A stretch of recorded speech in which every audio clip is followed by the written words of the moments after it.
The Sky Whispers, December 2024, Pine Barrens, New Jersey. The cold wind cut through the stillness of the night. The skeletal trees of the Pine Barrens swayed gently, their bare branches clawing at the black sky. Mary Tanner tightened her coat around her, shivering as she gazed upward. Her breath formed tiny clouds in the freezing air. "What are you looking at, Mary?" asked her friend, Alex, who stood beside her with a flashlight. "Just thought I saw something," she replied, squinting into the night. "Like lights." A faint glow flickered above the treetops. Small white pinpricks hovered, barely moving. They aligned in patterns, not random but purposeful, like a silent dance. Mary's heart quickened. "There. Do you see that?" she whispered. Alex's eyes widened. "Yeah. What the hell?" He lifted his phone to take a video. The lights shifted, forming a perfect grid. Then, with eerie precision, they glided deeper into the forest. There was no sound, no hum of drones, just an oppressive silence that seemed to press on their eardrums. "It's nothing," Mary told herself. "Just experimental drones. A prank." But deep inside, she felt the cold tendrils of fear slithering into her thoughts. The Pine Barrens had always been a place of stories. The Jersey Devil, the lost villages, the shadows that never seemed to belong. But now the stories were darker. People were vanishing. Tom Fisher, a retired mailman from Tuckerton, disappeared while hiking. They found his flashlight and a single boot. Jennifer Holloway, a college student from Newark, went camping with friends and never came back. Her tent was shredded, the fabric burned at the edges. Sheriff Miller tried to keep the town calm, but the whispers spread like wildfire. "It's the lights," Mrs. Cunningham, an old woman with cloudy eyes, muttered in the grocery store. "They're marking us, choosing who goes next." Her words were ignored, at least publicly. But in their homes, behind locked doors, people were afraid to look out their windows at night. Then, on Christmas Eve, the lights returned. Snowflakes drifted lazily over Main Street. The air was filled with carols and laughter. Families gathered around fires, wrapping last-minute gifts. No one saw the lights at first. They emerged from the ocean, hovering silently over the waves before drifting inland. They glided above the houses, faint and distant, almost blending with the stars. Then they stopped, above every town, every neighborhood, every home. Mary was sitting by the fireplace when her phone buzzed. A message from Alex. "Look outside. Now." She walked to the window, pulling the curtain aside. Her breath caught in her throat. The lights were arranged in a spiral above her street, slowly rotating. Their glow bathed the snow in an unnatural blue. A deep vibration settled into her bones, a low hum that seemed to come from everywhere at once. It grew louder, drilling into her skull. Then the lights disappeared, and the screaming began. The news called it a freak seismic event. Houses collapsed, streets split open, but those who were there knew better. Something had moved beneath the ground. Survivors spoke of shadows with too many limbs, of eyes that glowed like dying stars. They whispered about a force that hunted in silence, leaving only blood and echoes of screams. Mary and Alex met at the edge of town, their faces pale and hollow. "We need to get out of here," Alex said, his voice shaking. "Where can we go?" Mary whispered, "It's everywhere." They looked to the horizon. The ocean was black, the waves frozen in unnatural stillness. And beneath that darkness, something was waking up. July 4th, 2025. Fireworks painted the sky with bursts of red, white, and blue. The crowd in Hoboken cheered, their faces lit with joy. No one noticed the stars shifting. Hundreds of lights descended, falling like silent rain. They twisted and reshaped, their metallic forms catching the reflections of the fireworks. A hum louder than thunder rolled through the city. And then came the explosions. Buildings crumbled in bursts of flame and dust. Screams filled the air as the machines, black, chitinous, and pulsating with violet light, rose from the wreckage. They moved with purpose, each step a shudder that tore through the earth. "Run!" Alex shouted, grabbing Mary's arm, but there was nowhere to run. Skyscrapers crumbled like sandcastles. Streets were swallowed by jagged metal appendages that sprouted from the earth. The machines emerged, some towering like ancient gods, others skittering like insects. They fed on light, on energy, on life. New York fell in hours.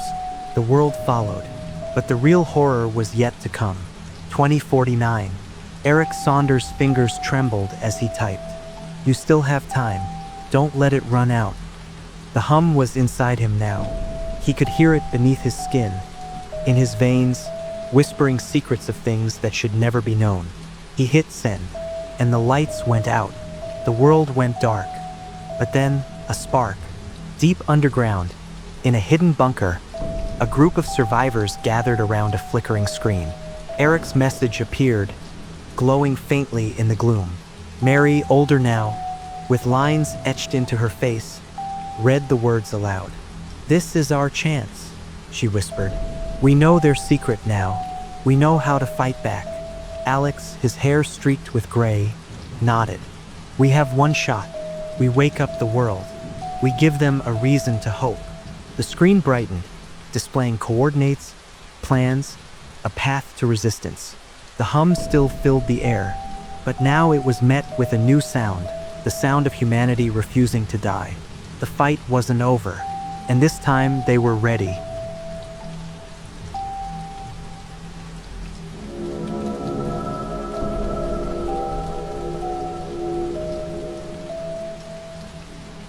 The Bay's Secret, December 2024, Blackwater Bay, Maine.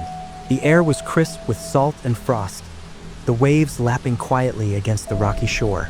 Emma Pierce adjusted her beanie, the cold wind biting at her cheeks as she trudged along the beach.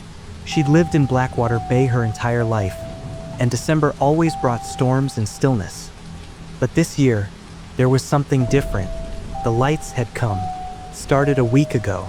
Fishermen whispered about strange glows beneath the waves, lights that pulsed like heartbeat rhythms. First, people shrugged it off, phosphorescent algae, reflections of the moon. But the lights persisted, growing brighter each night. Tonight, Emma saw them clearly. Small, white orbs beneath the surface, clustered in tight formations, shifting in perfect harmony. "It's beautiful, isn't it?" said Lucas, her younger brother, his breath forming clouds in the cold air. "It's wrong," Emma muttered. "Things shouldn't move like that." Lucas frowned. "Maybe it's just some new tech? The Navy tests stuff out here, right?" She didn't answer. The waves were eerily still. The lights hovered just beneath the surface, like a school of fish made of glass. Emma felt something shift. Not in the water, but deep inside her, a pressure building behind her eyes. Then, as if sensing they were being watched, the lights sank, disappearing into the darkness. The wind picked up, and a low hum rattled through her bones. The following morning, Lucas was gone. His bed was empty, the sheets cold. His shoes were by the door, his jacket still on the hook. Emma's heart pounded as she searched the house, her voice breaking as she called his name.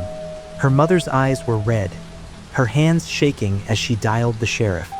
"He wouldn't just leave," Emma insisted to Sheriff Carson. "He was right here last night. Kids do strange things," the sheriff said gently, though his eyes held a shadow of doubt. "We'll find him." But Emma knew better. Lucas hadn't run away. He'd been taken. As the sun set, she returned to the beach, her boots crunching on the frozen sand. The ocean was black, the waves strangely silent. She stared into the darkness, willing the lights to return. "Come back," she whispered. "Bring him back." The water shimmered. Slowly, the lights rose again, their eerie glow illuminating the waves. But this time, they didn't stay beneath the surface. They floated up out of the water, hovering in the air like ghostly fireflies. Emma stepped back, fear clawing at her throat. The lights moved closer, aligning themselves into a pattern. A symbol, a spiral that burned into her mind. Her vision blurred. The hum grew louder, vibrating through her skull. Then everything went dark. Emma woke up on the cold sand, her head throbbing. The tide was higher now, the water lapping at her boots. Something had changed. Her mind buzzed with whispers, a language she didn't understand but somehow knew. Images flashed behind her eyes. Cities crumbling, shadows rising from the depths, the sky burning with cold, white fire, and Lucas' face, pale and terrified, submerged beneath the waves. She stumbled to her feet, the whispers growing louder. They're in the water. They're waiting. She ran back to town, her heart pounding. Blackwater Bay was quiet, too quiet. Lights glowed faintly in the fog, lining the streets, perched on rooftops, watching. No one else seemed to notice. "Mom!" she screamed as she burst through the door. Her mother was sitting on the couch, staring blankly at the television. The screen flickered with static, the hum of dead air vibrating in the room. Her mother turned slowly, her eyes unfocused. "They're here, honey. They've always been here." A chill ran down Emma's spine. The lights were inside the house now, small orbs that floated silently, casting eerie shadows on the walls. She backed away, her mind racing. "I have to get out. I have to find Lucas." The hum rose to a crescendo, and the world went white. She awoke underwater. The cold was numbing, her lungs burning. Shapes moved in the darkness. Huge, chitinous forms with glowing eyes. They glided through the water, their limbs unfurling like twisted flowers. And there, suspended in the blackness, was Lucas. His eyes were open, his mouth moving soundlessly. The lights swirled around him, tethering him to the creatures. They're feeding. The realization hit her like a punch to the gut. The lights weren't just watching, they were harvesting, studying, preparing. Emma kicked her legs, pushing through the freezing water. Her fingers brushed Lucas' hand. His eyes flickered. The lights pulsed, and the creatures turned toward her. Their eyes, clusters of white orbs, burned with an alien intelligence. "You're not supposed to be here." A voice inside her mind, cold and vast. She grabbed Lucas' arm and pulled. The lights flared, the hum shaking the water. Then they were falling. They broke the surface, gasping for air. The beach was a blur of fog and moonlight. Emma dragged Lucas onto the sand, his chest heaving. "Emma, they're coming," he whispered. The ocean behind them boiled with light. The creatures were rising, their black forms breaking the waves. A sound filled the air, a piercing metallic shriek that rattled the bones of the earth. Lucas grabbed her hand. "We have to warn them." She nodded, tears streaming down her face. "But who'll believe us?" The lights in the fog were moving inland now, a slow, relentless march. "We'll make them believe," Lucas said, his eyes dark with determination.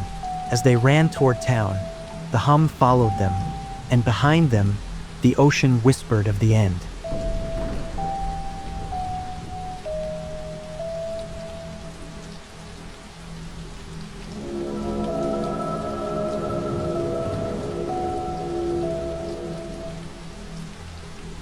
The Fisherman's Hall, November 2024, Chesapeake Bay, Maryland. The water was like glass, dark and reflective under the fading light. John Mercer, a seasoned fisherman, leaned over the side of his boat, pulling in the heavy net. He'd been fishing these waters for over 20 years, and though the catch had been dwindling, tonight felt different, like the bay was holding its breath. The net surfaced, water streaming off it. Something was tangled within, something that glowed faintly. He squinted as he hauled it onto the deck. It wasn't fish. A metallic orb, the size of a grapefruit, pulsed with a soft white light. The surface was smooth, cold, and etched with intricate symbols that shifted when he looked away. The hum it emitted was barely audible, but he felt it in his bones. John frowned. "What the hell are you?" He reached out to touch it. The orb flared. A wave of cold air blasted through the boat, and the hum grew into a sharp, agonizing whine. John stumbled back, clutching his head. When he looked up, the orb was gone, and the water around his boat was glowing. By morning, the local news was flooded with stories. Strange lights were seen hovering above the bay. Fishermen reported nets full of glowing debris. A couple out for a late-night sail swore they saw the water peel away, revealing dark shapes moving beneath. Then the disappearances began. 2 teenagers kayaking near the marshes vanished. Their empty boats were found adrift, their paddles snapped in half. A tour guide went missing on a morning cruise, his vessel circling aimlessly until it ran aground. The Coast Guard issued warnings. Stay off the water after dark. But John couldn't forget the orb. One night, unable to sleep, John grabbed his flashlight and headed to the docks. The moon was hidden behind clouds, and the water was ink black. The air felt heavy, like a storm was brewing. As he reached his boat, a soft glow caught his eye. Lights hovered just above the surface, dozens of them, perfect spheres of pale white and faint blue, moving in strange, synchronized patterns. They shifted and swirled, forming spirals and geometric shapes that made his head ache just to watch. A whisper brushed against his ear. "John!" He spun around, heart pounding. No one was there. The whispers came again, layered, as if 1,000 voices spoke at once. "John, come see. Come below." He felt an overwhelming compulsion to step onto his boat, to push out into the water, to follow the lights. His feet moved of their own accord. The boat glided silently through the water, the lights guiding him further from shore. The whispering grew louder, vibrating in his skull. Then the lights descended, slipping beneath the surface. Without thinking, John leaned over the edge. The water was no longer dark. It was clear, illuminated from below. Shapes moved in the depths. Huge, black forms with limbs like cables, eyes that glowed with cold intelligence. He saw structures down there, towers of metal and stone, pulsing with energy. A city hidden beneath the bay, and in the center, a massive eye opened, its gaze locking onto him. The whispers turned into screams. John awoke on the shore, drenched and freezing. The sun was rising, casting a golden hue over the bay. He stumbled to his feet, his mind a foggy mess of whispers and lights. He wasn't alone. A crowd had gathered by the water's edge, silent, staring out at the bay with blank expressions. Their eyes reflected the same cold glow as the lights. John's heart sank. They've seen it too. A low hum rolled out from the water, deep and resonant. The crowd stepped forward, as if drawn by an invisible thread. "No," Young whispered. "Don't go." But they didn't hear him. One by one, they walked into the bay. The water swallowed them, ripples spreading like a sigh. John backed away, tears streaming down his face. The hum grew louder. The bay was waking up. He ran to the nearest town, his voice hoarse from shouting. "The bay! It's alive! We have to leave!" But no one believed him. The whispers had already taken root in their minds. John gathered what supplies he could, a radio, a flare gun, maps. He recorded a message. "If you hear this, stay away from Chesapeake Bay. The lights aren't what they seem. They're alive. They're waking up." As he spoke, the ground trembled. The buildings around him shuddered, windows cracking. The last thing he saw was the bay splitting open, a gaping maw of darkness and light, as the waters poured into the abyss. The sky turned white, then everything was gone. 2049. A salvage team explored the ruins of Chesapeake Bay, now a barren crater filled with mist. They found a broken radio, a flare gun, and a notebook soaked in salt water. The last entry read, "The lights are still here, waiting. They've gone deeper, but they'll rise again."